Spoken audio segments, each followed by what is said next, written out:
சிரிச்சா ஹாஸ்பிட்டல் போக வேண்டிய அவசியம் இல்லை பண்ணுவாங்க. எதுக்கு போகக்கூடாதுன்னா போனால் உங்களுக்கு தெரியும், நம்மளுக்கு தெரியும், எல்லாரும் அனுபவப்பட்டிருப்போம்.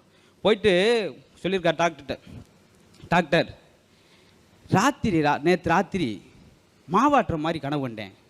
சரி, அதுக்கு முன்னாடி உளுந்து ஊற போகிற மாதிரி கனவு கண்டேன். என்ன இதெல்லாமல் வந்து சொல்லுவீங்க, வேறு என்ன சொல்லுங்க அப்படின்னு அடுத்த ஆளை கூப்பிட்டு சொன்னார்.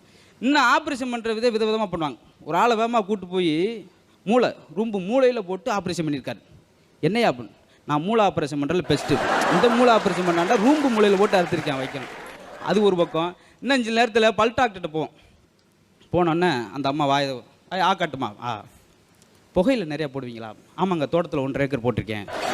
வாயில் புகையில் போடுவாம்மா, என்னம்மா எட்டெல்லாம் விட்டு வீட்டுக்காரை கூப்பிட்டு, உங்கள் வீட்டுக்கார அம்மாவுக்கு பல்லு வந்து காரையாக இருக்குங்க, அந்த கடாவை பல்ல பிடுங்கணும் அப்படின்னு அவன் தனியாக டாக்டரை கூப்பிட்டு போய், பல்ல பிடுங்குறதுக்கு எவ்வளோ டாக்டர்? 50 ரூபா.